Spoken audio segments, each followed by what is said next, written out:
All right, Ohio political news coming to you live from somebody's basement. What I gotta say. All right, good to see everybody out there. Woo! The crowds, they're getting crazy. They're getting crazy. There's another crazy dude there. Welcome. Yeah. Hey, everybody. Now, these are suspicious-looking people.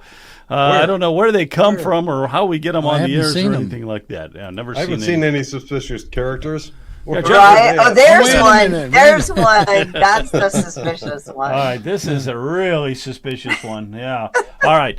So it's good to see everybody here tonight. And oh yeah, get the mug shot. The mug shot. Mug shot. Look at that. Ohio political news. I'm one of the crew now. Everyone needs one of these.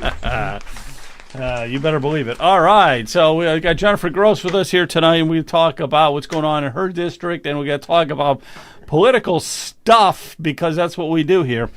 So we'll get to that in just a minute. So stick with us. Let's get right to it.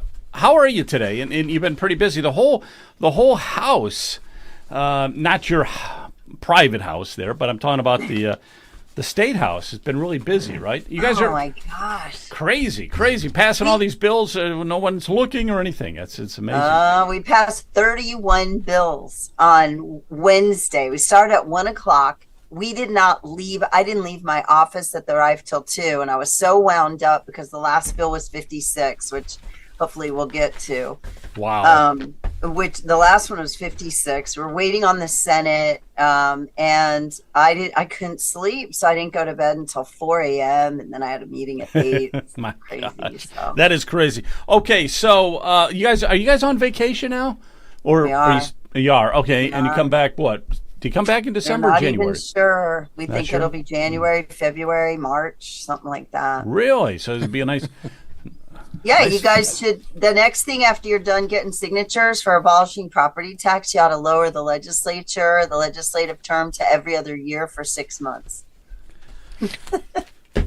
That'll win me some friends and my colleagues in the legislature, and then cut all our benefits. Yeah. Well, that gets. Can we vote on that now? I mean, because we're going to go. You can start pressuring your colleague. You can start pressuring your legislator and say, "What do you guys do on year 2? And why do you need to be there? Because for every law you pass, we have 10 to 20 more rules that are made, and that increases red tape and all of that. And so you guys need to decrease what you're doing." Yeah, unfortunately, Jennifer, we've tried to reach out to our state reps and senators, and they just ignore us. So that's why they're in the predicament they're in with the property taxes, because they ignored the average citizens. I'm sorry that happens. I've had a couple people actually recently, because I've been without aides for quite a while, and by no fault of the speaker who actually pays for our aides. I don't know if you guys know that, but the speaker approves or disapproves anyone who we are allowed to have working for us. And I had an aide that lasted about 6 weeks, but he just couldn't make it. So I am not doing, for those who are writing my office, I apologize in advance, but we are struggling to keep up right now. And even the aide that's following me said, you have a very busy office, but I would just argue that's what we're supposed to be doing, working. It's because a lot of people, like Brian was just saying, they try to get a hold of the state rep. It never happens, but I mean, what's it like there? And, fill us in a little bit. It's kind of a mystery for us. That's a great question. First of all, the majority of us have one staffer, one. So a lot of people think that we have all this policy stuff. Like Congress has people in their home district, in their DC office, then they have a constituent aide, then they also have political aides, all that kind of stuff, all paid for by Congress, whereas in the Ohio legislature, if you're not a chair, and even if you are a chair, if you're a chair, then you can get what they call a CA, a constituent aide. But even then, my constituent aides are like one semester at a time. So by the time you teach them what to do, they're out of there, and maybe you have to get another one. And then the legislative aide is often right out of college, 21, 22. It's an entry level job. Now, when you're a chair, your LA or legislative aide, we call them LAs, they make a little bit more money. And then the longer they're in the House, they make more money. But my aides, I think around Columbus, a lot of people know that my aides work really, really hard. And so one of my previous aides, she got like a $30,000 raise when she left my office, because if you can handle juggling all the plates, not because it's working for me, I don't think I'm that difficult to work for. It's just that our office is so busy. If they can handle working in my office, they come to work and they work a lot and they work extra overtime. People in Columbus want my aid because they understand how the sausage is made, and if they've done well for me, I give them very strong recommendations. So I am looking for a new aide. If there's anybody out there, even someone who's more mature that lives around Columbus that can tolerate my politics, I would love to have them send in their resume to me. And they got to be a Republican too, right?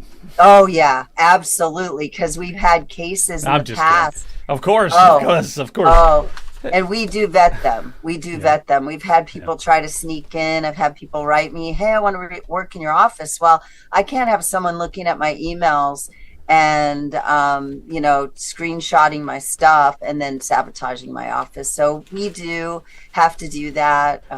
One young man was not given the opportunity to interview with me because the perception was that he's a rebel, and of course that's exactly the kind of person I want.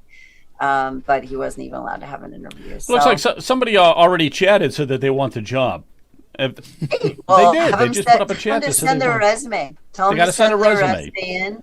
They must absolutely have excellent communication, but also organizational skills, because we juggle. It's picture a clown with all those sticks juggling plates. That's my office. I cannot emphasize that enough. And I'm sure my aide that just resigned would be able to tell you it's crazy. All right, so we got somebody who wants the job already. I think that was somebody from Moms for Liberty. Put that back up, Kent, would you, please? That's actually, cool. I know who that is. Hillary with Moms for Liberty. I think we had her on the podcast.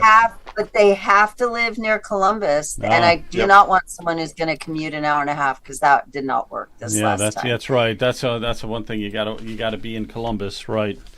Mm-hmm. All right, let's go to some of the bills. Thanks for letting me promote that. maybe there's she could get it with one of the state reps closer by. Hillary is in. I'm trying to think where we just had her on the podcast. We were talking to her. Is she? Cuyahoga County. That's right. She's in Cuyahoga County. She has to move to Columbus. Yeah, but you still, no matter who you're dealing with, you got to go to Columbus for that.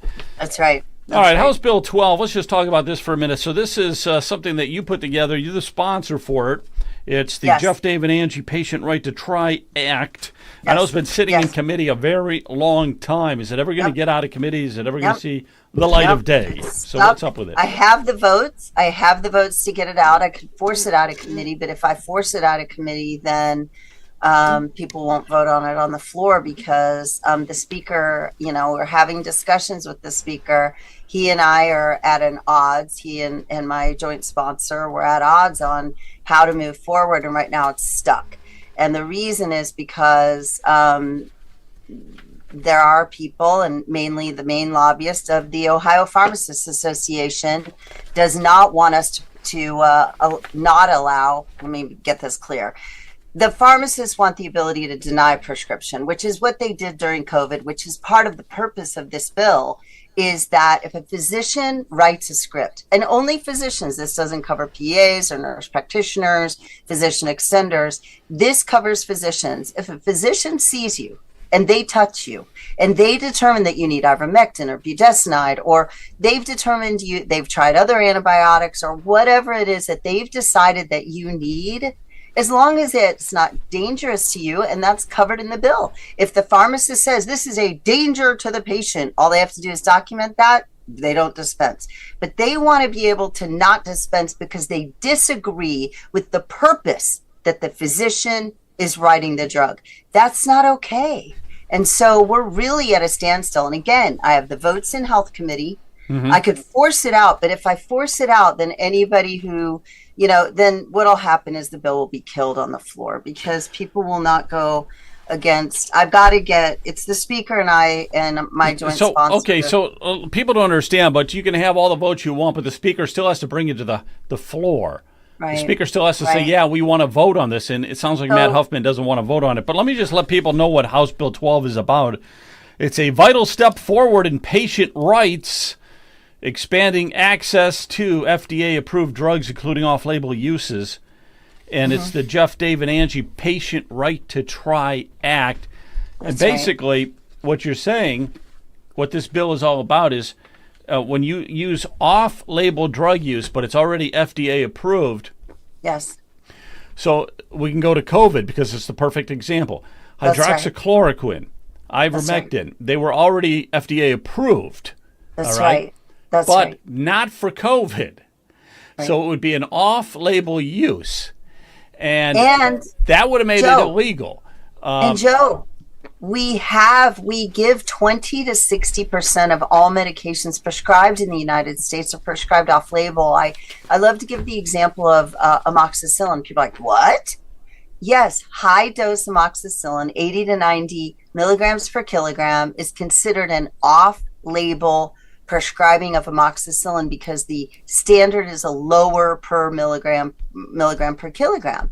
And it's the same gabapentin. We give it for herpetic neuropathy. So if you get shingles and you have nerve pain, we give gabapentin for that. Well, it's actually a seizure medication.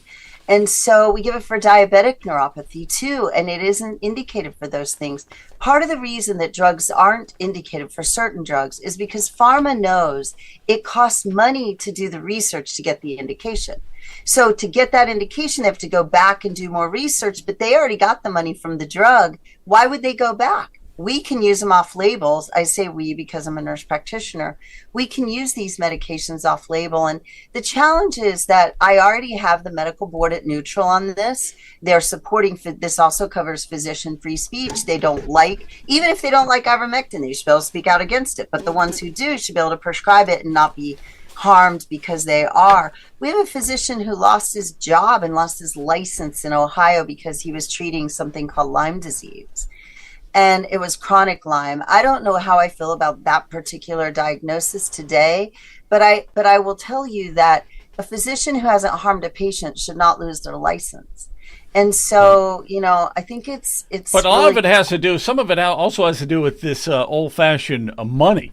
Correct. And that's where I think we got to get. All of it does. Yeah, because with what I was looking at. You know what a dose of hydroxychloroquine costs? 50 cents.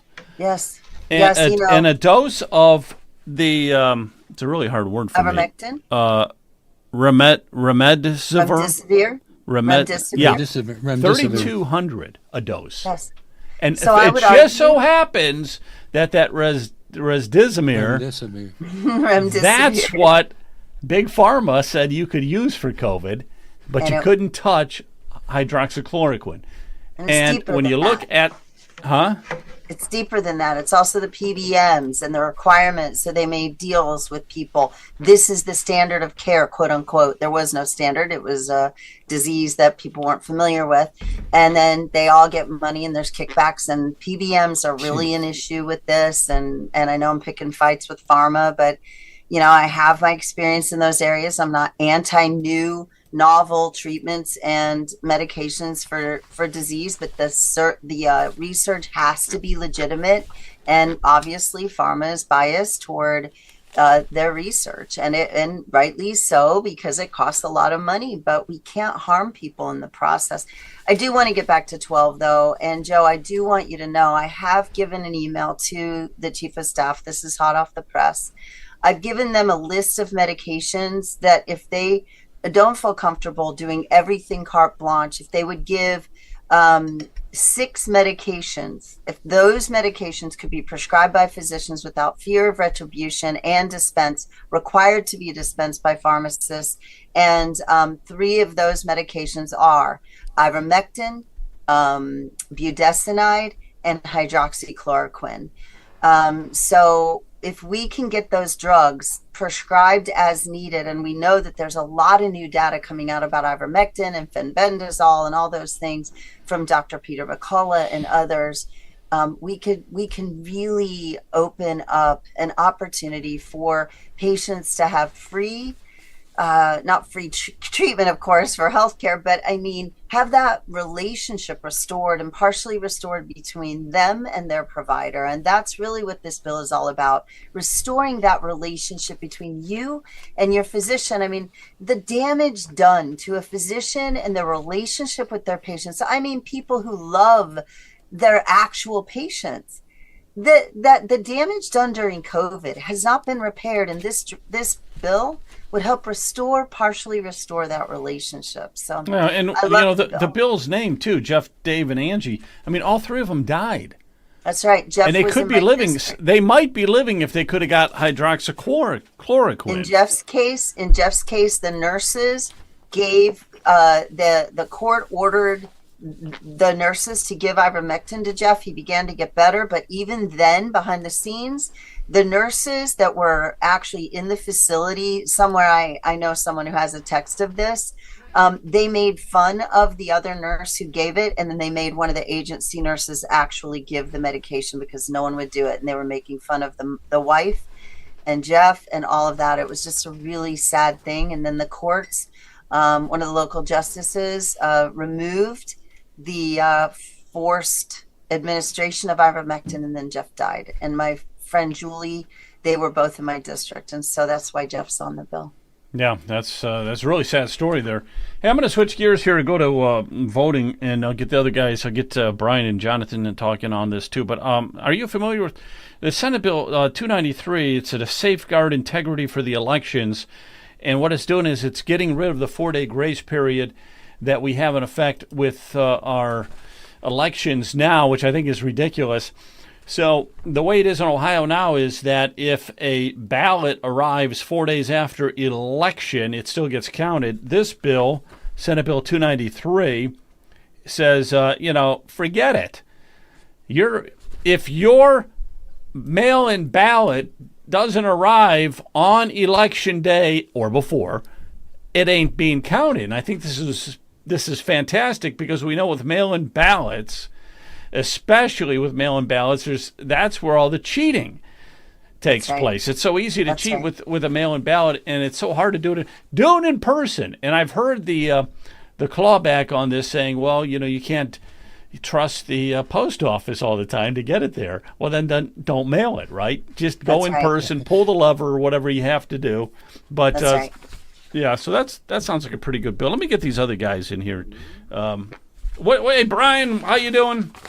I'm doing great, thanks. Yeah, as far as the election is, you do have a responsibility as a citizen to get your vote in on time, and I agree completely. If you don't get it in, by on election day, it's over, and I don't see what's so difficult about that. I'm all about also before you're even registered to vote, you got to prove that you're a citizen. Correct. We did have an amendment on that bill to require ID to send in an absentee ballot. We don't have that yet, and that amendment unfortunately was not accepted. And I mean, there are just some things that seem so common sense and so obvious, and it's. Yeah, I was talking to Marcel Stribich about that, Joe, and. Last week, and that's the one thing that he will be, pushing for in his race for the Secretary of State's office. Is that rather than automatically, registering someone and then having the Secretary of State, somewhere down the road, prove that the individual is a American citizen. I say before they even get on the list, they should prove that. That's right. That's right. Yeah. Marcel's got it going on. He knows our election integrity, lack thereof, all the issues that we have in Ohio. He's just amazing that he can keep it all straight, and he's gonna do a great job. Yeah, Marcel is. I like Marcel a lot. I've learned a lot about election integrity. Hey, two other bills along the lines with election integrity. And then give it over to Jonathan. But there's House Bill 586, and this is Beth Lear and Adam Bird threw this one together. And what they're saying is that they don't want any of the ballot request letters to be going out. And they said it's too costly and too expensive. So I with agree. this they mail out. So we're mailing out 8 million of these to people to say Yes. to go and vote through the mail, which I right. think we shouldn't be doing in the first place. I mean, Right. it should only be in an emergency. You know, That's right. you broke both legs and you can't get to the voting ballot. Right. You know, Right. well, then maybe you should do it through mail or something. But we're sending out, everybody. We're paying for all of that to invite them to, hey, vote early, vote through the mail, and that's to me that's again the biggest issue with voting integrity is when you get to the whole mail-in. So that's House Bill 586. Yeah, and then remember that. I mean, like we send those out, and they go to how many people? I mean, like that's every voter, I would imagine. Yeah, right. It goes to every voter. 11.9 that's a lot of money. Iowans. That's a lot of money. It is a lot of money, and don't you think there is an element of responsibility for the voter to understand that if they know they're not going to vote, to request an absentee ballot? Why would we send them? Some would argue, well, we need to tell them, it reminds them it's an election, all of that. But I would say engaged voters need to be engaged. They need to know there's an election coming up, and then they request on their own. Yeah, you got to take some responsibility for that. Exactly. And one other bill here, House Bill 577, which is still in committee. All these are in committee, so I don't know if they're ever going to get anywhere. But this one is Ron Ferguson, and Ron Ferguson is saying that you got to show a photo ID if you vote by mail. Yes. Because you got to show a photo ID if you're in person. Yes. Why would the standard be if you go in person, you have to show an ID, but if you do it through the mail, which is so easy to cheat, Correct. you don't even have to show ID, just a fictitious.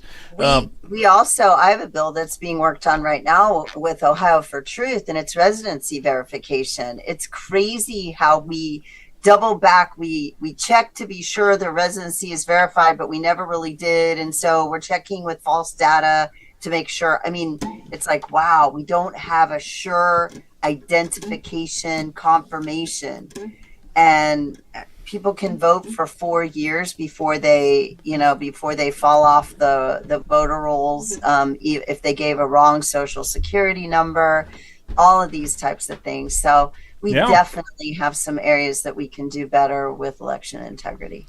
All right, let me send it over to Jonathan here tonight. Hey, Jonathan, how you doing? So good. The first thing, I should go and get my Marcel Sturbich for Secretary of State sign. I forgot to prop that up behind me as a little plug. I completely agree. We have major issues with our elections, and I watched closely what was happening with Representative Ferguson. I was all for it, and I was frustrated once again with Speaker Huffman, who, it's my understanding, didn't recognize Representative Ferguson. So Ferguson is there on the floor, basically raising his hand, saying, hey, I want to propose something, and was not recognized. It's my understanding that that just effectively it was very silenced. awkward for all of us. Yeah, it was very awkward because he kept standing and he was not recognized. what was he trying to be recognized for? He had an amendment for this bill that would have required ID. And we have a cultural thing where in caucus, if we did not address the amendment in caucus or speak to the bill sponsors prior to offering amendments, that we, shall we say, I guess, I mean, the rule is will be acknowledged on the floor. So I can't speak for the speaker. But I would say that he stood, and I think it probably would have been very good to acknowledge him. But again, I don't know why the speaker did not recognize him, but it was very awkward for all of us. And, I think at times like that, I wonder if those of us who are rebels, we all ought to stand and say, point of order, or we all ought to stand up and, But it's tough. I got to tell you something. It's tough when you're in an environment like that, and the speaker, he's kind of got the power, and he's got the hammer. And all that. He does, yeah. Is this House Bill 577 or something else? Is this the one I was talking about where you want photo ID for ballots, or was this something else? It was photo ID for ballots. Okay, Yes, that's amazing. So absentee ballots. they would not recognize him or bring him to the It was photo ID for ballots. I hadn't planned on making this comment, but I do want to interject a really fundamental, very important comment, and that relates to what we're talking about here. That feeling, and I've been there. I've been, as an elected representative of my county Republican Party, I've been in the position of going head to head and sort of locking horns with the chair of our committee. And there's a sort of a power struggle that takes place. And Joe's not wrong. When you get into that environment, it can be tense. It can be very difficult. But I want to encourage everybody, and I think Rep. Gross probably gets this more than pretty much anybody else in the state of Ohio. We're equal. As soon as you start rethinking and stop thinking about that person as a leader, quote unquote, they are your equal. In any of those sorts of environments, they've been given the gavel in order to try and lead the meeting. But we've ceded too much ground. We give too much power and authority to some of the wrong people, and they abuse it, thinking that they're somehow above the rest of us. These are representatives. Representative Gross, when she comes on this show, her approach and her attitude is exactly spot on, and we all need to think in that way. Thank you, we Jonathan. are Ohioans who are collaborating together to try and make it a better state. These people who are like, you can only talk when I say, or they abuse their power, and that destroys America. So, and I would argue too, Jonathan, to your point, we all represent only 120,000 people, but all of us were elected to be there and should be allowed to speak. Again, I can't speak for the speaker. It was a very long night. It was a very tense night, I think, in order to get what he was thinking and why. But I think when I talked to someone on leadership, he said, Jen, we didn't discuss this in caucus. And therefore, because we didn't talk about it in caucus, he doesn't have to be recognized. I would argue that because it's a Republican, he should have been recognized. And it was a very awkward moment for the Republican caucus because it could be any of us that could happen to at any given time. So it could be me. And it's very awkward. He does have to, in respect to the chairman and all that, in any kind of a meeting, they have their own rules and stuff, and you have to abide by it. And things like that. So but at a certain point, you've got to stand up to that kind of power. And I like Rep. Gross's objective of trying to build some caucus and build some people with some spine, courage, and wherewithal to stand up against that and call point of order. To understand, you can't see it right now, but I actually have 5 copies of Robert's Rules of Order in my office. Great. I can't claim to be expert, but I do intend to become as proficient as possible. That's the governing rules that regulate most of those types of meetings. And Jonathan, we have our own rules too. On the very first day of the very first session of the first year in a General Assembly, we vote on our own rules. And so one of our rules is that everyone will be recognized, because with the previous speaker, Stevens, we were not acknowledged. There were numerous times that we were not acknowledged. And so in the rules, we put in there that our members must be recognized. Again, I may have missed what was going on.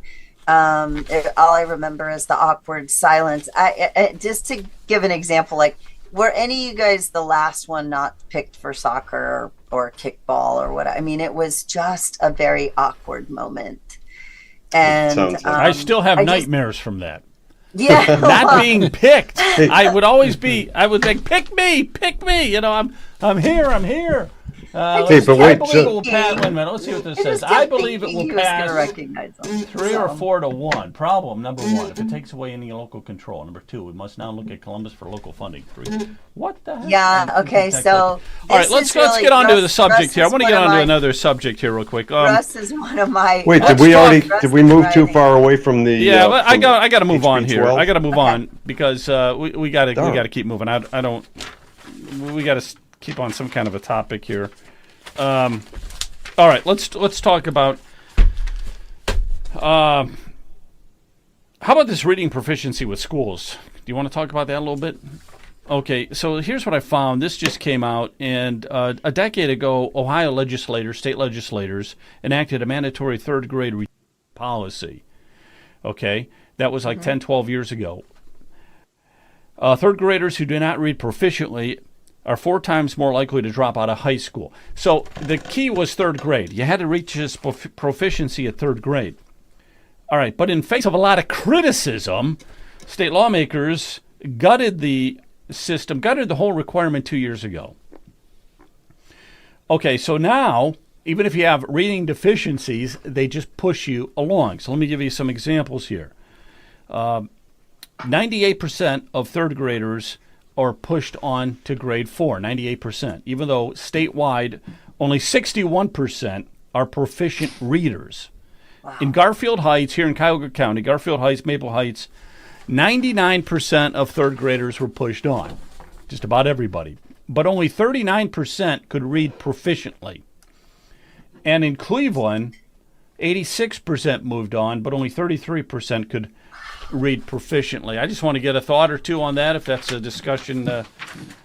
Well, I will say that's why I believe that parents should have educational choice and that we need to push for ESAs, because parents need the opportunity to be able to be sure that their children are getting the best education that they feel they can provide for them. And one of those means that the parents do the research and they go, these schools are, reading proficiency is this at this school, and schools that aren't performing then should, quite frankly, go out of business. And so I think that what we'll see is market correction, and that's why I am opposed to pushing all private schools to do the exact same thing that everybody else does, because parents will decide by where they spend their money for their children's education, whether they're successful or not. So failing schools will go out of business. And, now reading proficiency, I think that children ought to be able to read. And so, as you know, we're changing remember we did the Hooked on Phonics, and then we went away from that, and now we're back to phonics. And I think that what they learned, they tried a new reading program all over the country, and now I believe we're returning back to phonics, sounding words out and doing things like that. So well, let's hope so. All right, let me ask Brian, because I know you're big on the whole school thing, Brian, so this is probably right up your alley. What is your thoughts? Well, remember Jennifer Gross, not Jennifer, what was her name? Laverne Gore said to us a couple weeks ago, where she was running for the mayor's spot. She said 2/3 of the Cleveland Public School children are functionally illiterate. Wow. And why would we continue with the current public school funding if we're producing that kind of results? I know they went away from phonics and they went into sight words. Yes. And then now they're saying, well, gee, maybe that wasn't very good. Well, was that on purpose? Was this a dumbing down of the kids? If they knew that it wasn't working, why didn't they stop it immediately? Why did they continue? And as far as somebody was saying that you're going to lose local control on the school funding, I don't think we've got local control at all. People are voting for these school levies just based on sheer emotion. They're not. They don't know anything about the proficiency scores of the schools. And also, I also believe that the state has gotten away from the 80 to 90 is a B, 90 to 100 is an A. They've got this cockamamie 5-star grading system that doesn't mean anything. And I think what they're doing is they're confusing it, and they're doing that on purpose. So I'm becoming a believer that schools should compete for the children, and just because you live in a particular school district, that doesn't mean that you should have to attend that school district. Now, Commissioner Pletchik and I were speaking to a group in Mayfield Heights this past week, and we mentioned that, and somebody raised his hand in the audience. Says you can't tell people, in Mayfield Heights or in this area that because they don't want kids coming from one district into their district. And I said, well, what's the end game? As a society, we cannot have children, 2/3 of them, that can't read or write. That's right. Society will not be sustained with that, and that's not fair to those children. So I think it's incumbent that we've got to really look at the whole public school funding.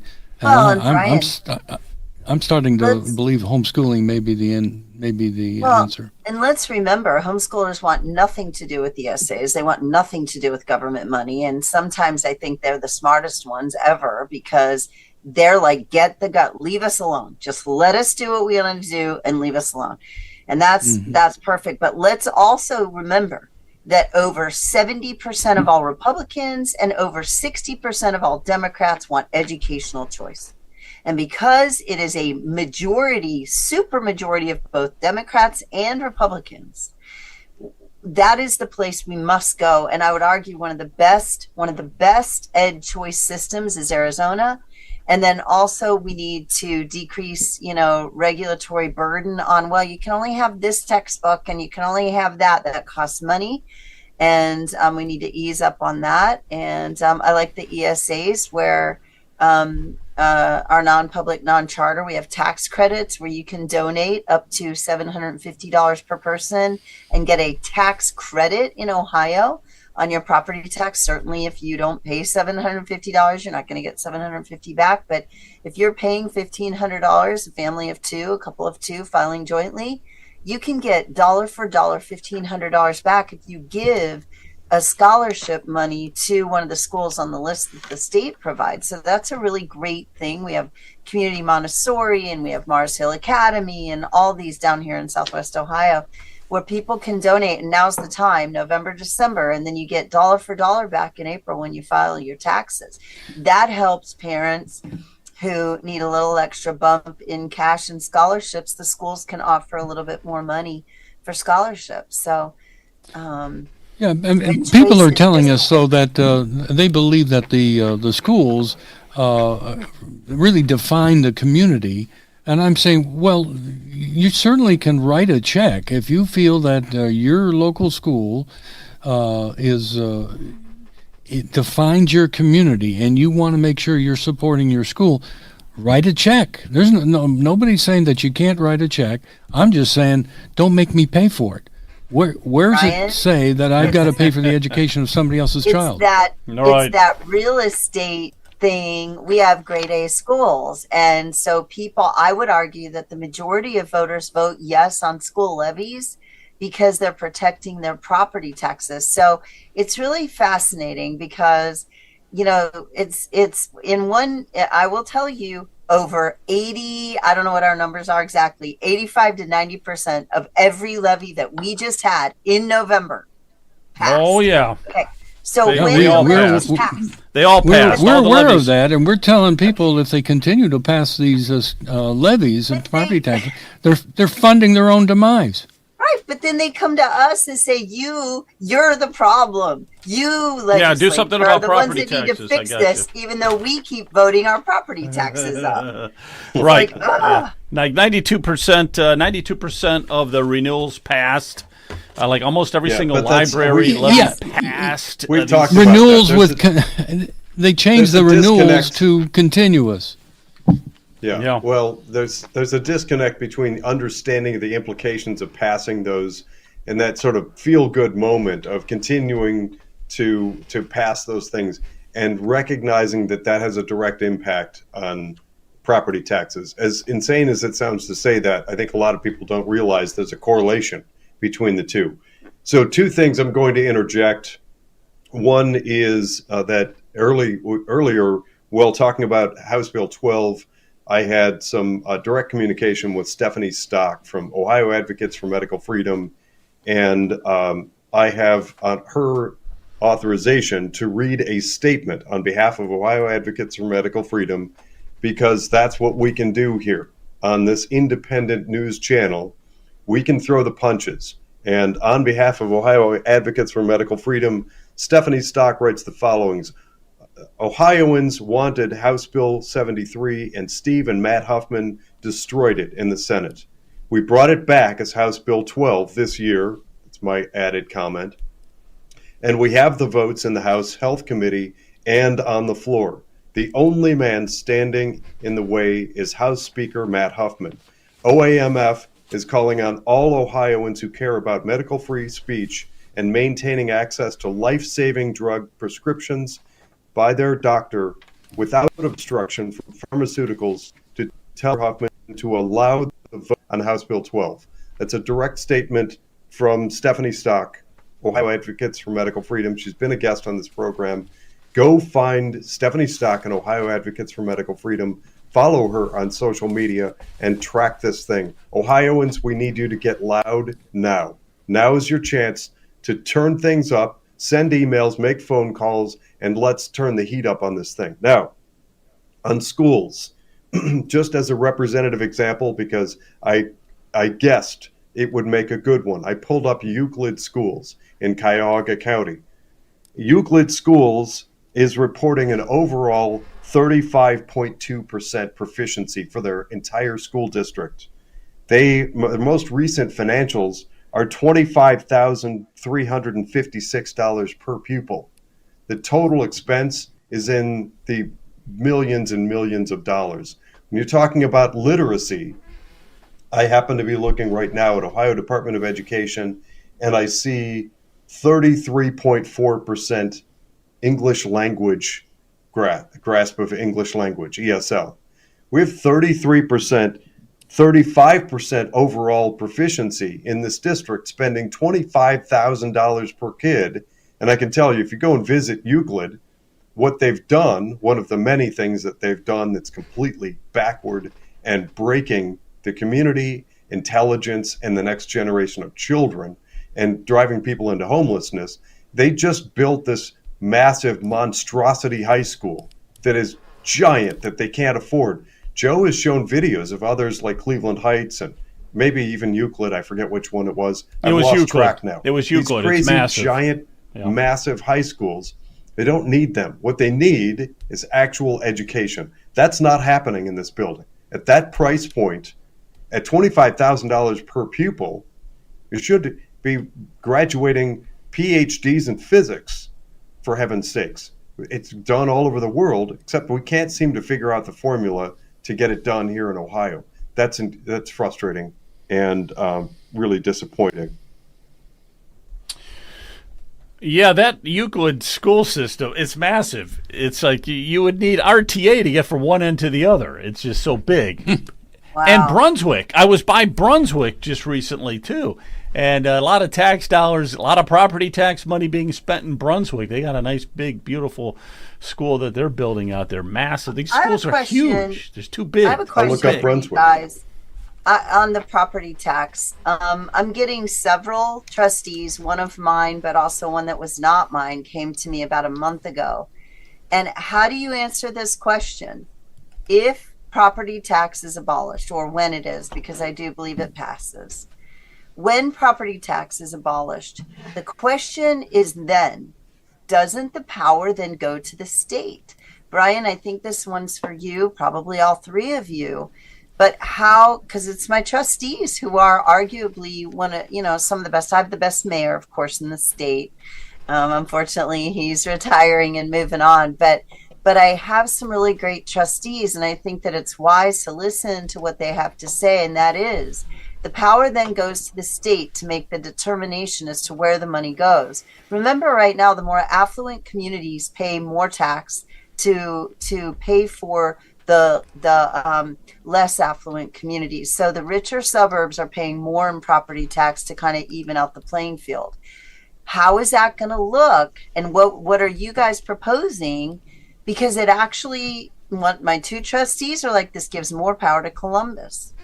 Yeah, okay, Brian, we'll throw that to you. Okay. Not number that you one, haven't answered it before. knowing that I support I voted on every property tax reform, and I support abolishing the tax. So it's a hard place to be. Yeah, I appreciate that, but the comments that I'm making these days, it's more than just a dollar and cent issue, as far as I'm concerned. When you become a representative or senator, you take an oath to defend the Constitution, U.S. Constitution, and the Ohio Constitution. Article 1 of the Ohio Constitution talks about protection of property and making sure that the people are happy. The other is that Article 6, Section 2 of the Ohio Constitution absolutely says that the state is responsible for the funding of the schools. The DeRolf case in the 70s, where the Ohio Supreme Court said that it is unconstitutional to use the property taxes. Well, we're told now that the legislators are saying we changed the school funding, and now that makes it constitutional. There's no question about it. Well, there is a question about it, because I don't remember the Supreme Court ever ruling whether it is the new school funding is constitutional or not. Correct me if I'm wrong, but that is not the role of the legislators to determine whether or not the current school funding is constitutional. Unless it's run by the Supreme Court, Correct. No one can make that statement. The other question is, when you talk about local control, I've been to so many school board meetings, and you get maybe 3 minutes. Nobody will answer a question for you, and they just ignore you. So, and then we've tried to put conservatives, quote unquote, on school boards, and all of a sudden these quote conservatives are bringing in the probably the most liberal administrators, CFOs, and that sort of thing that I've ever seen. So I'm not impressed with the local control. Now, again, as I said before, if people feel that the school is the foundation of their community, then God bless them. Write the check for your school to keep that school on top. Just don't make your neighbor, if your neighbor doesn't feel that way. I'm not for socialism, and that's what you're doing. If you're saying a redistribution of wealth, where you're saying making the rich pay, that is coveting, and that is not a biblical principle. Everybody should be paying their fair share. The state has the money. It's just that what they have done, they moved it around, like the local government funds. They were collecting sales tax and income tax money, but what they did was they've kept more and more of the money for the state, and they have not sent as much back to the local communities. Right. As far as the I have had this debate with the my township administrator. He said, "Well, Brian, how am I going to pay for police and fire?" I said, "I'm not an anarchist. I will pay for reasonable government services. You send me a bill, whatever that bill is, but don't tie it to my house." Home ownership, and I don't know why legislators don't understand this, that is the foundation of our freedom and liberty.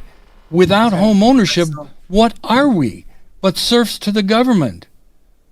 Yeah, and exactly. You're talking about 90-year-old women that are losing their house because they can't afford the property taxes. And we've got senators that say, if you can't pay your property taxes, sell your house and move into an apartment. That's right. I had a 285-year-old. Hang on 1 second here. I just want to. There were some really good comments. I want to just knock them out real fast. 1, 2, 3, so that we get some of the people in the chats, and then I'm going to go to Jonathan, and then we might have to wrap it up. But Kent, like come back again in December. Bridget Novak had a few of these. Put a few up real quick. Let's just. Hi, Bridget. Okay, so you know her. All right, great. Yeah, I do. Let's see. At least I know her on social media mostly. Oh, okay. Here is a question, real quick. Just a real fast answer. We'll go through a few of these. But on voting for levies, she is saying, why can't it be higher than 50%? And I think that makes sense only because if you pass a levy you got it passed for the next 10, 20, 30 years, or 5, 10, whatever it is. It's a long time, and they keep hitting you again and again and again. So if you say no, they just put it right back on. So it seems to me to even out the playing field a little bit. Why don't you say, hey, if you're going to pass a levy, you got to do it by 60% or something? Well, first of all, if it's constitutional, it's a simple majority. So remember that we tried to increase that percentage in the Constitution in August of, was it last year or the year before? And we failed because we have a 50+1. We have one of the easiest to change constitutions in the nation. And I would argue that standard needs to be increased. The challenge now is that we've codified abortion, and we don't need to talk about, I'm sure, abortion in this podcast today. But the pro-life community doesn't want to increase that, because then we'll never reverse our constitutional Article 1, Section 22. When it comes to local elections, we've discussed that. And I think there is some leeway there to change local percentages. And we have tossed that around. I would be remiss, and I'm not an attorney, to say for sure, but I think it is something that we could look at. Now, 75%, Bridget, that's not going to happen. It's too high of a standard. But I think even if we raised it to 60%, that's definitely something. But without legal counsel, I can't say if we're able to do that or not. But it's a great idea. That is a great idea. Yeah, and they got $10 billion in surplus, all the school systems, everything. So I'm going to give you the last word, Jonathan, and we'll see you again, Jennifer, in December. We will see you again. Would love to. Jonathan, go ahead. I'll give you the last question. All right. So I have a background in finance. I've worked on Wall Street. I'm going to talk about briefly about how and where people get money from. When it comes to getting a relationship with somebody and getting compensated for that, it's much easier to hide and bury your fees and get paid lots of money than it is to be upfront and transparent about it. That's just universally true. And I see it all over finance, the world of finance, Wall Street, globalist banks, etc. And that holds true in this property tax equation as well. When you talk about what it actually takes to fund something, if you go out to the community and say, hey, community, we want to fund police, fire, EMS, schools, etc., and here's what it's going to cost. It's a much more difficult conversation than the federal taking of billions and trillions of dollars and then a little bit of it coming back and making it in a way that people can't easily track and follow. But some of us can do a pretty darn good job of illustrating the impact of that. Joe brought up Brunswick schools. When he did, I pulled up Brunswick schools reports. $114 million, $114,166,638. That's what Brunswick spends. Their per pupil cost is just under $20,000. Remember, that's only one balance sheet. The other balance sheet makes it more like probably $23,000 per pupil. For that, they're reporting an actually surprising, slightly positive 74% proficiency. Now remember, Ohio's proficiency standards are actually weakened and softer than they used to be. So that's not great, but at least it's better than places like Euclid. But the point is, when it comes to how we fund things, and what ultimately I believe the Axe Ohio tax and all that stuff is pushing us toward, and Doge and things like it, is how do we find efficiency? And when we get there, how do we determine what is a realistic price to spend for the thing that we're getting? Because we, the people, should be demanding that we actually know what we're paying. $115 million for one Ohio school district? That's Brunswick. What in the world are they doing? Do they have gold-plated portaloos? What is happening in Brunswick that they need $115 million a year? That's crazy. And Cleveland Heights is about $125 million, and that's just operating expenses. So you know. That's bad So- craziness. Hey, let me read this real quick. Village councilman-elect here. You guys are well-spoken and informed, and I love listening to your conversation, but you're broadcasting on Sunday evening with the NFL. I know. What? You I mean, mean- listening to us is not more important than the Bengals versus, I think, what are they playing, New England? I almost wore my Bengals shirt, but I Yeah, do the have NFL. orange and black. Yeah, but, yeah, I know. The NFL. You're not going to be able to outdo the NFL. Okay. Joe, last parting- that's why I say Yeah. most of Americans, their biggest problem is their favorite team is down by 10 at halftime. That's all most of them. And are that's worried why all the about. levies keep getting passed over and Yeah. over. All right, Jennifer. How about those Browns? Yeah, Browns and Cincinnati, because you're a big Cincinnati fan. You're down in Dayton. I want to thank you. Right. Thank you again Thank for you, coming Jennifer. on. Really appreciate it. Let's Thanks, see your you mug. guys. Thank Let you, me Rep see your Rose. mug shot one more Oh, time. mugshot. Mugshot. look at that. We There love we it. go. There we go. Thanks There again. we go. Thanks, And- you guys. I love my mug. My husband's not so much. Thank you very much. We'll see you next month. Next All month. right, We'll do guys. it again Thank you next so month. much. We'll do it again All next right. month. I got to bring in our next guest here tonight, We'll flip that camera. Jason. It's going upside down. What's going on? Oh, can you turn it Uh-oh. sideways or will it work or not? Well, Let's he try did, it. but it's not rotating. Oh, Is it better? I know, I'm still upside down. That's crazy. I mean, uh, that's the only way we can do it. Jason Barnhart, you are located in, I want to say near Lima, Ohio. Am I wrong? You're a bit wrong. It's Troy, Ohio. Troy, that's right, Troy. So, how are you tonight? And it's good to say we wanted to get some younger generation Z people on and hear your thoughts and everything about, politics and the conservative movement and all that. You're a big Trump fanatic, right? You're a big MAGA guy, right? Well, I want to say I'm a big MAGA guy, but I'm an American First guy, and that's not Nick Fuentes. I feel like America has drawn far away from America First.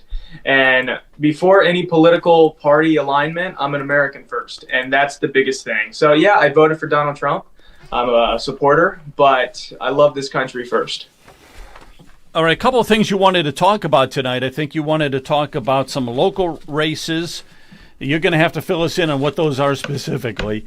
And then we'll talk about some of the statewide races, okay? Absolutely. So, and Troy's located in the 80th district, so that's Jonathan Newman's seat. We have that election coming up in 2026. We also have the Senate race between Rodney Creech and Phil Plummer.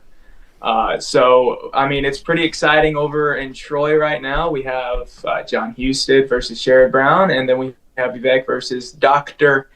Amy Acton. I call her Dr. Lockdown. But, Ohio is very, very exciting during this period, so I'm excited for it. And what are those are the local races then that you Yeah, so those with?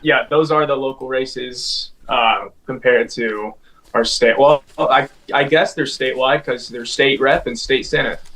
What's your thoughts on if we move to let's say the governor race with Vivek and Amy Acton, and I guess Tim Ryan decided he's not going to run. He decided to jump out. So it's just going to be Vivek and Amy Acton. So from your perspective again with this whole Generation Z, do you guys follow it? People your age, how old are you? Like 20, all right? I'm 19. Okay, you're 19. Close, but Close. yeah, 19. Okay, so So people we're your age, are they feeling- following politics that much? What's the thought on that? Yeah, Your I think age so. group. I think my generation's following politics really closely. They won't admit it per se, but I think my generation's following closely.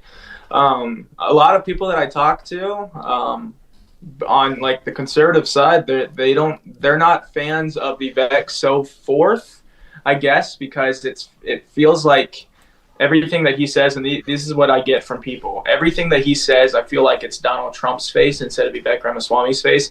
It feels like he's taking that MAGA movement and just making it the Ohio movement. And they say that he's not original because it feels like he's just reading into Donald Trump's playbook.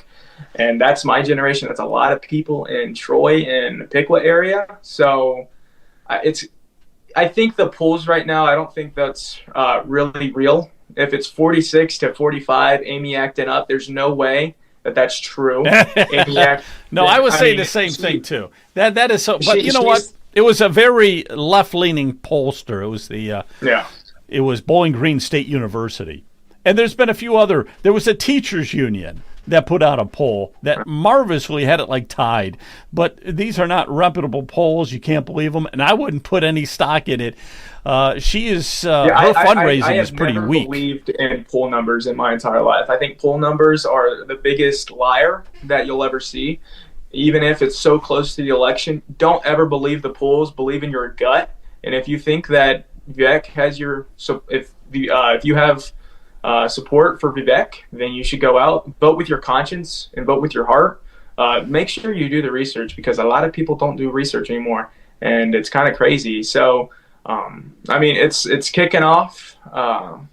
It's very crazy. Let me say something else, because adults do not do any research either when it comes to voting and stuff like that, and they don't look anything up. But you're saying that, in your opinion, Vivek seems shallow. Is that what you're saying, or how would you clarify what you were saying? Yeah, so that's people's opinions when I talk to them. My opinion is, I think I know who I'm going to vote for in Ohio. I think that he should be more clear when he's taking questions, instead of "I'll look into it." I think that's what Vivek says right now. I'll look into it. And no politician's going to have all the answers. They're going to have more problems than solutions. But right now, I think Vivek he's visiting all 88 counties. The man is on a roll. I haven't seen Amy acting in Miami County, so we're gonna keep pushing him. And here's another thing, Joe. If those polls were for real, the Democratic Party in Ohio would be backing Amy Acton, and nationwide, the Democratic Party would be pulling and would be, getting out door knocking for Amy Acton, but they're not. They're being very quiet about it, and that's why you can't believe the polls, because Amy Acton is apparently 46%, and still Democrats are not backing her. So that's another thing that people need to look at. No, that's a very good point there. I also want Kent, are we having any tech problems that you're aware of? Because I got the orange light popping up on the stream. That would be on your... We did not lose it. We've got it. But I want to just clarify one point that you said, and then we'll go around the horn here. If Amy Acton was ahead, or even close, yeah, the whole Democratic Party would be getting behind her like you would not believe. And that's why, again, it's phony, just as you mentioned right there. It is phony. I don't know of any current lawmakers that are really getting on the bandwagon yet. They wanted Tim Ryan. The problem with getting Tim Ryan into the whole mix was that they felt it was going to be discriminating against females. I mean, they really thought that this would look bad for females because we've never had a female governor. And the second thing was that you get into a messy primary where the two, Acton wasn't going to back down, so it'd be a fight back and forth. Eventually, Tim Ryan and Allison Russo would prevail, but a lot of damage and money would have been spent, and that would have been a problem for them. So we got ourselves a Generation Z on our show. I just want to say congratulations to our guests, 19-year-olds, to be so up on politics the way you are. I just say congratulations to your mother and father. You've done a great job. I'll tell them thank you. As far as Vivek Ramaswamy, I'm not supporting him. He does not support the property tax amendment. The Libertarian candidate Heather Hill does. Whether she's got any chance at all, I don't know. But that's we're supporting those candidates that will support the abolishment of the property taxes. As far as Amy Acton is concerned, I could not support her in any way, shape, or form because of her performance during the COVID. But Vivek has not. He's more for the elimination of the income tax, which really will help his donor base. That's why he's doing that. Yeah, absolutely. Okay, we got a question here. Let me just put got you. Then I'll go to Jonathan. Says, what would you say is the main source of news and information for young people? That's a great question. Where are you getting your news and information? Well, I get it from all sorts of sites. So I'm not a guy that just follows Fox News all the time. I do look at that, but I also follow NBC, not MS Now, whatever the heck they're going on. But I do follow not MS. I do follow NBC also. I try to read all sorts of sites, and I really can't tell you what everybody else is following, but I feel like they're more on TikTok and they'll get their information on TikTok. But Brian, I do have a question for you really fast. A few weeks ago, you said something that Rodney Creech was a socialist because he wasn't supporting the property tax. Oh, yeah. I forget. Mhm. Yeah. Yes. Yeah, can you elaborate why Rodney Creech? Yeah, what happened was I sent a survey to all senators and to the representatives, and I asked them, would you support the abolishment, would you sign our petition to abolish property taxes? I did give Rodney Creech credit, at least he had the backbone to answer the email, and he said no, he would not support that. And I always go back to where school funding is 2/3 of our property taxes, and I have Representative Dan Troy on the record, on video, saying that public school funding in Ohio is the purest form of socialism. So anybody that's supporting the current funding of the public schools, in my opinion, is a socialist. They do not believe in freedom and liberty, and I'm just calling them out as I see it. Yeah. Gotcha. Well, Gotcha. I can respect you for that. I can tell you. Now Rodney Creech is a good you're a friend. big. You were just talking about Rodney Creech, that you're Yeah. supporting his run for state rep and everything. So I got you. Yeah, who's he running against? He's running against Phil Plummer out of Montgomery County. Phil Plummer? Phil I mean, Plummer. Rodney Creech is a dear friend of mine. I personally don't think he's a socialist. I think if you search up capitalist, I think his picture should be there. I mean, he started his own business. He made it successful. He's a fourth generation farmer. I mean, the guy loves America, and the guy loves Ohio. If he didn't love those two things, I don't think he would be in the state house. But we live in the greatest country in the world. I appreciate that. I'll reach out to Mr. Plummer if I can, and to get his approach and see what he thinks about our petition, and would he sign our petition. And if he will, I will let everybody know. If he doesn't, I will call him a socialist too. All right. All right. Jonathan. So an important note of clarification for our audience: what Brian is asking of these people is simply their willingness to put something on the ballot and then let Ohioans vote on it.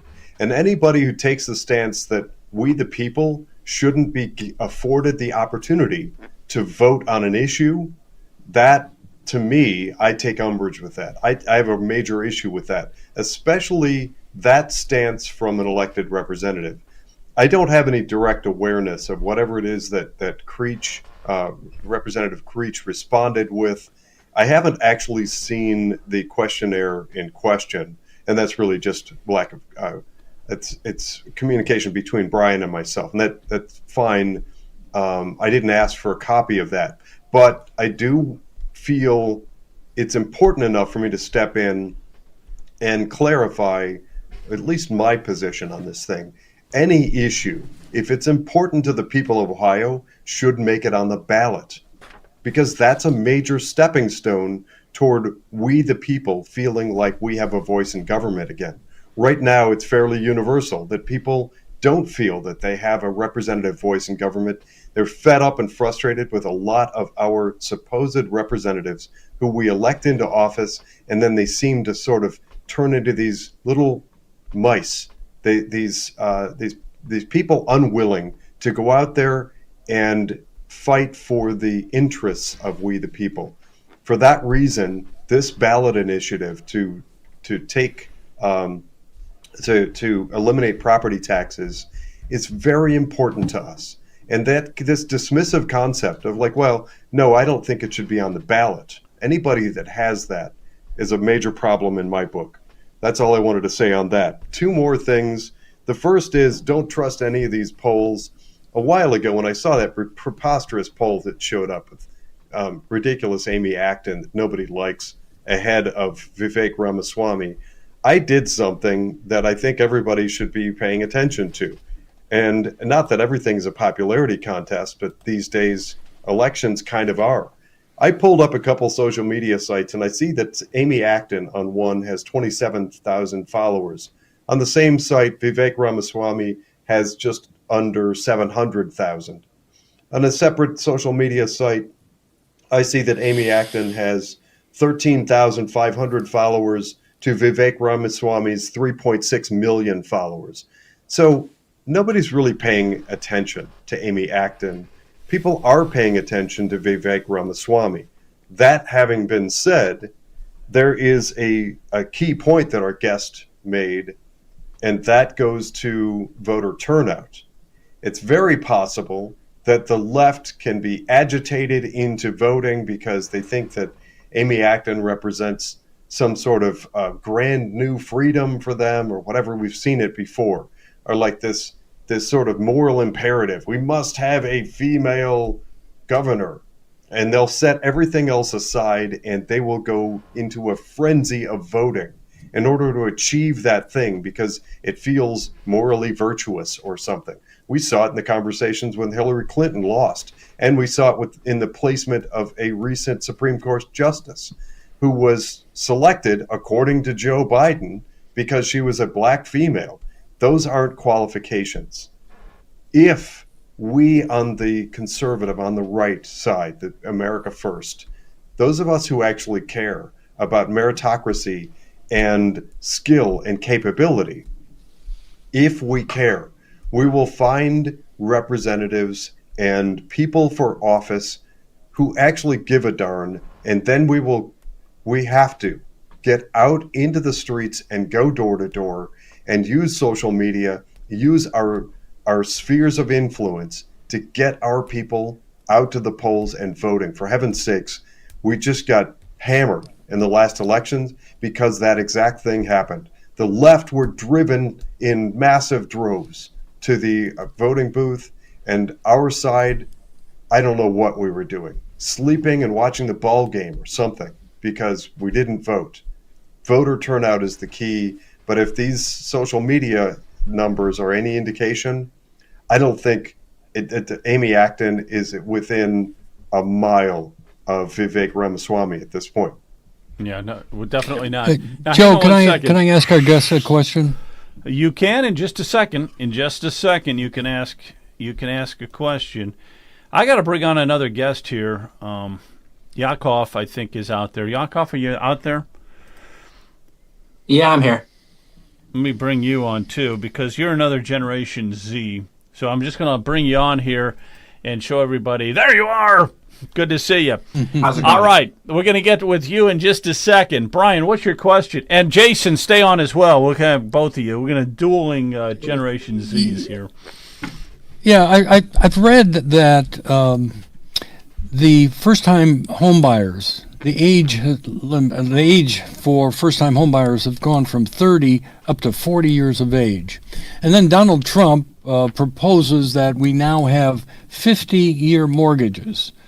So I'm just wondering, what is the American dream for our generation under 25?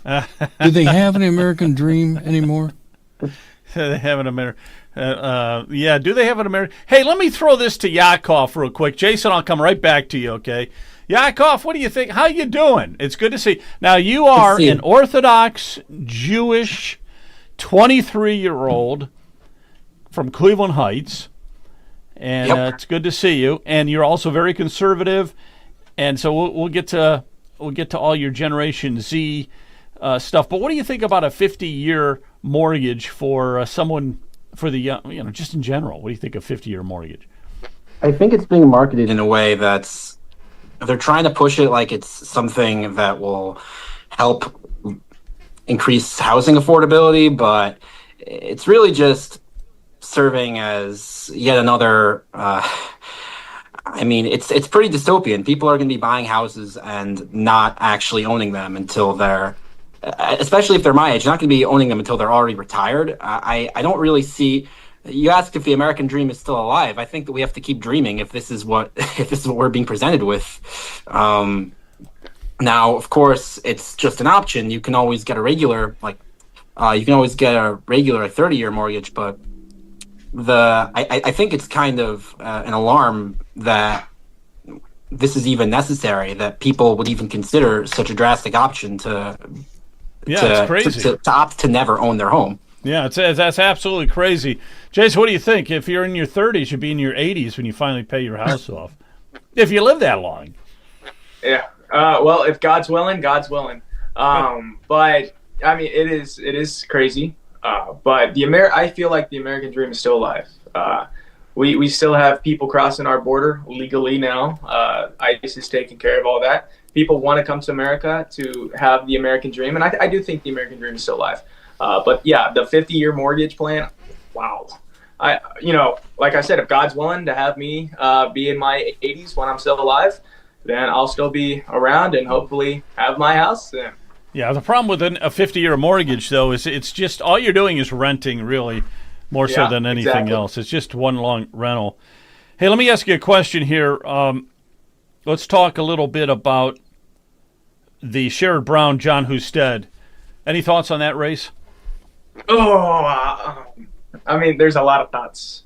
Talking with people, they don't think that why Sherrod Brown even back in here? What hasn't he accomplished, so-called? What didn't he accomplish in his 30-plus years as the U.S. Senator that he's now going to accomplish now? I mean, he's rolling out the carpet with his wrinkled old shirt, his messed up hair. I mean, at least I have the respect to do my hair and, put a little clothes on. But the man comes out and he looks lazy. I mean, the man looks sick. John Husted, I don't think a lot of people, and this is my perspective, I don't think a lot of people are going to be supporting him because he was in the administration that supported Amy Acton as the health director, and she locked down the state. She advised the governor to lock down the state, so he had a part in that. So I don't think that they're going to support either of them. I think this is a Senate race.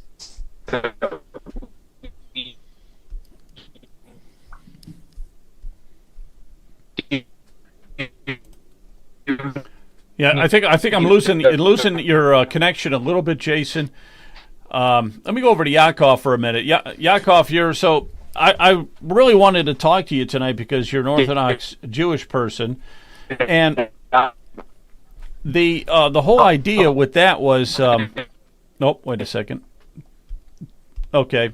The whole idea was I wanted to get an idea from a Generation Z perspective of where you stand with the whole conservative movement and stuff, and with Trump. So people your age and with your community and all that, they're pretty conservative, right? Yeah. I'm still hearing plenty of chatter, and it's pretty Joe, shocking. Can we mute his audio until we get him back? Yeah, I'll figure it out here. Hang on, Jason. Hang on. Okay, go ahead, Yakov. Hey, yeah. So it's not really a generational issue for Jews per se. Pretty much all Orthodox Jews are overwhelmingly conservative. You can look at polls for the 2024 election. Jews as an overall voting bloc are liberal, but the conservative, the Orthodox Jewish population is, I believe, 80 to 90% conservative, if my memory is correct, which is more so than almost any other group in America. I mean, maybe the Amish, I don't know, are similar. But now, when we talk about New York, let's talk about New York for a minute. And I think you had an interesting take on the new mayor. Yeah. For New York. And also, there's a huge Jewish population in New York, but they're not really Orthodox, are they?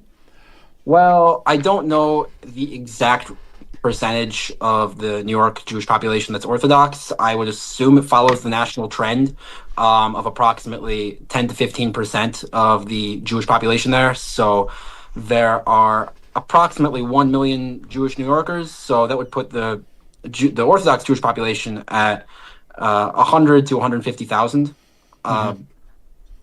It's the largest Jewish population in a city outside of Israel.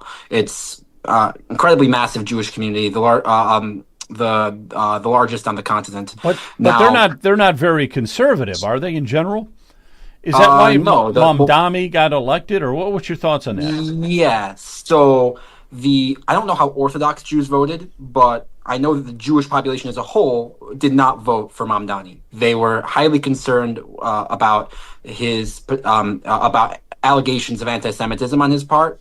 The big story around him was that he refused to condemn the phrase "globalize the Intifada," which we can go more on that, but right now, just general. I just want to paint a general picture.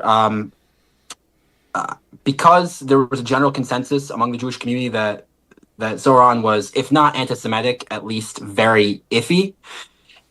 The majority of the Jewish population voted for Cuomo. Some voted for Sliwa. Very few voted for Mamdani. And this is talking about Jews in general, not the Orthodox Jews, which Jews in general are a pretty liberal bloc. Yeah, that's the thing too. I'm gonna, Brian. Do you have a question? Let's maybe do a question towards Yakov if you have one. I brought him on because I found it interesting that the Jewish population, especially the Orthodox, or primarily the Orthodox Jewish population, very conservative, very Trump friendly, very MAGA, and I just wonder if the under 25 generation, do they ever think about socialism or communism? Because I'm starting to wonder if our 250-year experiment with this country is over, if we're electing a communist to run the largest, city in the country, or one of the largest anyway. Yeah. Yeah. So if you're asking about Orthodox Jews, we're not communists at all. If you're asking about Jews in general, there are a lot of liberal college kids who are Jewish. I don't know the exact numbers on what percentages of them are communist, socialist, whatever, as opposed to normal people. I would assume that secular Jews are probably more or less in line with the American public.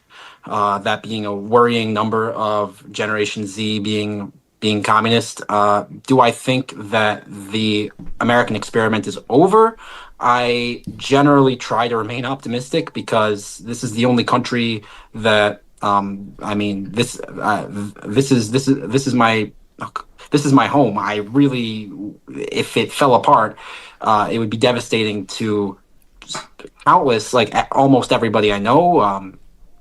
Hundreds of millions of people would be. I mean, I don't. It's just unthinkable. Now, will New York City fall apart? I don't think so. I think that Trump has Mamdani more or less on a leash. I don't think that Mamdani can do anything. That's maybe me being a little bit. We can get more into that later. Tell us about that real quick. Tell us about that. Yeah. Because somebody's actually asking that in the chat. So your thoughts on President Trump and Mamdani meeting, well, what do you think? So I have a theory that, most people aren't so political. You'll have a lot of folks on the left and the right that really care about politics and it's their whole personality. But most normal people just want cheaper groceries, cheaper gas, more affordable cost of living. And unfortunately, in this country, it's becoming harder and harder and harder to afford these things. So you have a very large voting bloc of Americans who are they are completely You're talking about New York. Yeah. No, the rent is so high in New York, right? It's everywhere. It's not just New York, although New York is especially bad. But you have a bunch of people who are they're completely they're completely disinterested in politics. They just want things to be cheaper, and they're willing to do almost anything. They're willing to vote for. they're willing to vote for communism if it means that America is going to become affordable. They're willing to vote for MAGA if it means America is going to become affordable. There was a clip I saw of Zoran Mamdani walking down the street. This was like, I think while he was running, he was walking down up and down the streets of New York, interviewing people, asking them, who did you vote for? And if the person said they voted for Trump, then he followed up with the question, why? And most of the people answered, because it's just unaffordable. Cost of living is too expensive. I understand that Mamdani could have edited that footage and only kept certain clips to paint a narrative. But my general point is that he's clearly found a large voting base of disaffected Trump voters, or disaffected voters in general, who voted for Trump because they thought things would be cheaper.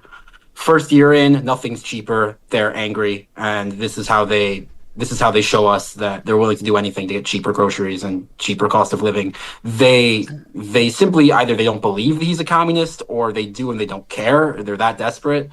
I guess it really doesn't ask matter. It doesn't matter too much. Yeah, go ahead. Another question, Joe, if I may. Is the Jewish community concerned in any way, shape, or form about the number of Muslims that are coming into our country? I've always felt that if you want to see what's happening in the United States, you just look at Europe, because it's foreshadowing what's going to happen here. And you start to see that, throughout the country, and you see it in New York, you see it in Dearborn. I now understand it's Texas. They're starting the Muslim community and Islam is starting to take over. Does that concern the Jewish community? Absolutely. I mean, I can't speak on behalf of everybody, but most of the people that I talk to about this are very concerned that that the growing Muslim community is hostile. They do not have American values in mind. They do not want to coexist with us. They want to impose their values on everybody else. And seeing what's happening in Europe, there have been record numbers of people making aliyah, immigrating from France or England to the state of Israel. If things progress here like they are in Europe, things could get very bad. I'm very concerned about it. I think it's one of the number one issues, and the only shred of hope I have is that we're ahead of the ball on this. We see what's happening in Europe, and the American electorate is hopefully not going to let it happen here, because we already have examples in living memory of what happens when you let in millions or even like 10 million Muslim immigrants. All right, hang on one second. I think I think Jason Barnhart may have left. Jason, I think are you still with us? I didn't mean to get rid of you. I didn't mean to get rid of you, but if you want to come back and join the conversation, please. I thought we would just bring on two Generation Zers tonight instead of one, and just go back and forth on some of it. So we do have Yakov with us here tonight as well, and let's just follow in on that for a minute, on the whole Muslim situation, because I think people don't understand this. When Israel is surrounded, the entire country is totally surrounded by Muslims, Arabs, right? Yeah. Even within the Israeli population, about 21% are Muslim Arabs. And when you look at every surrounding country, Lebanon is, I believe, plurality or maybe slight majority Muslim, like 50-55% Muslim, which is the least.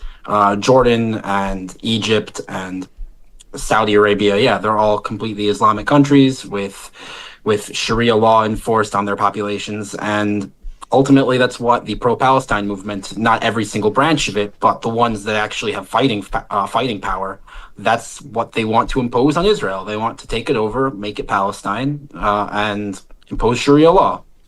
Yeah, because you're surrounded by the Arabs and the Muslims and everything, and if anybody knows about those problems, it's got to be Israel. But Jason, I didn't mean to tell you to leave or anything like that. We're just going to go back. No, and it kept forth kicking me off. No, you're good. It kept kicking me off, so that was the problem. It was I don't know what's going on my side, but it kept kicking me off. Let me ask you a quick question. So, in this day and age, with the price of college, the price of trying to buy a home, the cost of living, rent, everything like that, what is the thoughts of Generation Z right now and all that?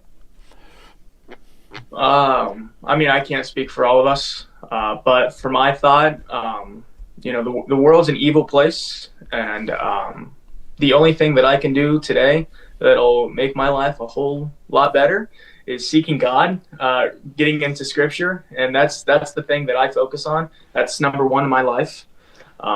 So that's for me, seeking God first, and He will guide me in a direction, and it'll be successful. So that's what I do. That's what a lot of my friends do. Seek God first, and hopefully, I mean, he'll pay the path for you, and that's the biggest thing for me.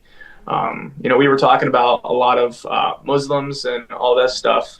I don't mean to go off script or anything. I mean, there's no script, but we talk about all the issues that are affecting our country today. When you look at the world today, Christians are being persecuted in Nigeria. Christians are being persecuted all over, just by proclaiming the name of Jesus Christ as their Lord and Savior. They're being killed every day for it. It's sickening and disgusting to see that a lot of most news networks will not cover it, and it's kind of disgraceful. We have over 50 million people trapped in human trafficking every single day. We don't talk about it, and it's kind of disgraceful to see that big time news networks will not cover these things, and it's kind of disgraceful to see in this nation. Yeah, absolutely. Hey, we got two heavy hitters there. They're both fantastic. Yep. Both fantastic. Yeah. Glad to have you both on the show. Thank you for joining us. Absolutely. The first thing is empty promises. They win elections. To unsuspecting victims, you can promise all kinds of things, like free subway passes everyone rides the subway for free, as if MTA doesn't have a massive budget and it doesn't cost just vast amounts of money to run the MTA in New York. All this stuff, all this talk about grocery stores being run by government, etc., those are things that, unfortunately, unaware and unsuspecting victims will vote for. And it's happened many, many times before. Margaret Thatcher had a great expression about socialism. The former British Prime Minister said, "Socialism is great until you run out of other people's money." That's happening, and it's happening faster than we should feel comfortable about in the United States and in places like New York. My heart breaks for New York. I love the city, but I do like to counterbalance with good news when we can. Off radar for most, while Mandani was unfortunately elected to run New York, and I do hope that he is constrained both by the already awful but not as awful governor of the state of New York and by Trump. At the same time, elections were taking place that elected the very first Orthodox Jewish woman to a suburb of Cleveland. I believe it's University Heights. I don't remember her name, but that actually, I think, is awesome. I have had opportunity while I lived in Beechwood as a Christian to get to know exactly what Yaakov is describing. And I would just say from the outside perspective, it's now having spent a lot of time living in a primarily Jewish community, that what he's describing was my experience as well. You had from progressive Jews who lean very liberal to Orthodox Jews who, in my experience, align pretty much perfectly with my belief system, very conservative, very pro-America. So I immediately am dismissive of all that, the Jewish bloc, because there are a lot of different belief systems within Judaism. And you find the same thing in Christianity too.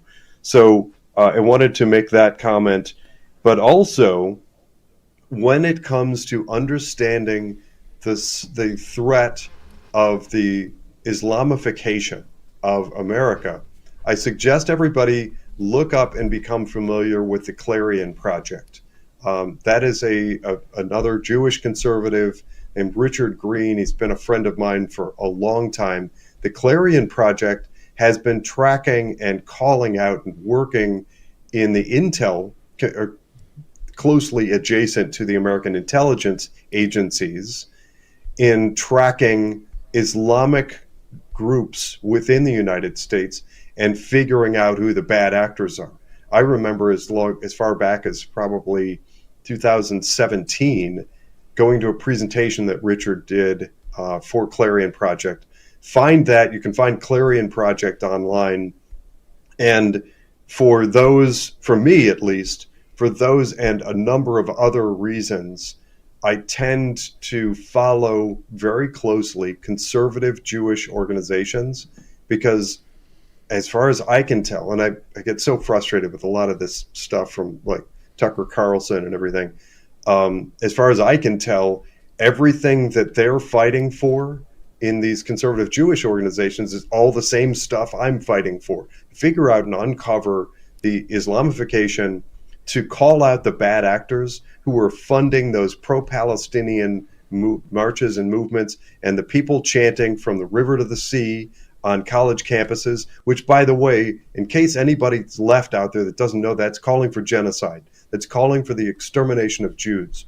Nobody should be okay with any of that sort of comment in any public arena, much less any publicly paid for college institution.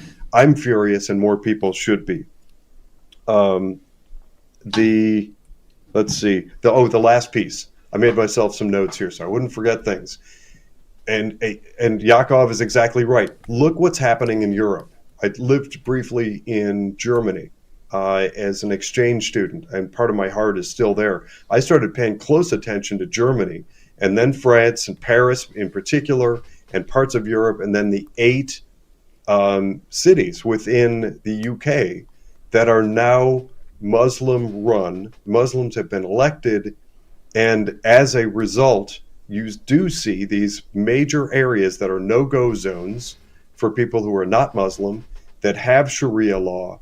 And as a last piece of the puzzle, to raise the alarm bell and get people aware of what's happening in Europe, looking at all those countries, look up the number one name of boys, male children born in major parts of Europe right now. It's Muhammad. Muhammad is the number one name in something like 31 different major cities throughout Europe right now. So the things that have really degraded and led to major issues within certain Muslim communities, it's not all. Now, I'm not one of those. I'm not going to jump on the bandwagon and say that every Muslim nation or every Muslim community is bad, but there's a spreading bad element. And the last thing I'm going to say on that, go back. There was a video that was released by a politician from the United Arab Emirates projecting, it was like from 2016. He was saying, I predict that the next big wave of Islamic extremist terrorists are going to come out of Europe. No longer Arab nations and the Middle East, because the extremists have found fertile ground in the welcoming West, and places like United Arab Emirates and Saudi Arabia, who actually crack down on it and don't allow it, are ending up better off even than the United States. We're losing our freedoms, we're losing our liberties, and we run the risk right now in places like Minnesota and parts of Texas and New Jersey of these pockets of Sharia law and Muslim extremism taking over. We should be more aware and fight back. Go find Clarion Project online and follow them. All right, very good. Well, what I'm going to do here, I'm just going to throw a question at each of you and wrap it up for tonight, but it's going to be the same question, and it's a very basic question, but it's one that I'm interested in, Jason.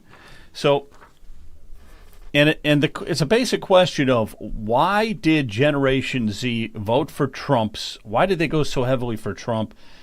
And they abandoning the Democratic Party. So what would be your answer to that? I think the 4 years under the Biden administration, I think they pushed too much DEI, and they pushed for no border. They pushed for insanity. They said that men can become women, and then the same people that said that they were feminist, they supported females that had XY chromosomes. For those who don't know, basic gender studies, a male has an XY chromosome and a woman has an XX chromosome, and they abandoned the XX chromosome people, and then they started supporting the XY people. So it was insanity that pushed us, and we were done with it. We knew the truth that we knew the most important truth, that God sent his only son to this planet to die for our sins, to pay our ransom with his own blood. We knew the truth that a country without borders is no country at all. And we knew that millions of babies were being slaughtered in the womb every single year, and the Democratic Party called it healthcare. We woke up in the right way. We didn't wake up in the wokeness. We woke up in the patriotic form. And that's why we voted for Trump in high numbers. That's awesome. Well, thank you again for coming on, Jason. Really appreciate it. We have to have you on again. Thank you so much. Absolutely. Yeah, absolutely. Nice job. We definitely have you on. Yakov, thank you. And I'm just going to leave you with that same question, okay? So the Generation Z, they kind of abandoned the Democratic Party, and they kind of flock towards Trump and everything. What would be your reasoning for that? So if you look at exit polls, it's actually a very gendered separation here. Generation Z women actually got more left wing. Meanwhile, Generation Z men shifted hard to the right, more than offsetting the Gen Z women. Now, I would, at least for men, I would say I could explain what would help push me to the right is the left's messaging on men, that you're toxic if you display masculine traits, if that you're privileged and you have to pay for your privilege. You have to make up for historical wrongs. The hard pushing for DEI has definitely not helped their messaging with young men who are hopeful to get jobs and enter professional fields in the workforce when they consider women first, because we have to solve the gender pay gap by accepting people based off of gender rather than purely qualifications. I would say that telling people that if you don't accept such and such sexuality, that you're a bigot, this, that. I think that all of this culture war stuff has heavily pushed men to the right. And that's among the political men. I would say that Gen Z is tired of, for example, being forced to accept that men can enter women's bathrooms, that men can compete in women's sports. And it's kind of unnerving that women aren't fighting for women's rights here, because this really is a women's rights issue, that women's spaces are being invaded by men who are pretending to be women. And the men on the conservative movement are the ones fighting for it's alien to me. But I would say primarily the culture war has pushed Gen Z men to the right. They're tired of the degeneracy. They're tired of all of the virtue signaling going on by the left, and they want to show the American, like the broader electorate, that they're not going to tolerate being trampled on like this. Very good. That's excellent. Well, thank you again. You guys are great. Both of you are excellent. You got very articulate. You do a fantastic job. So there is fantastic, hope. There is really. hope. So we really appreciate it. Very fantastic. Thanks again, guys, and have a good night. And Thanks, Joe. Thanks, Talk to everybody Jonathan. See soon. you. Take care. Thank you. Take care. Have a good night.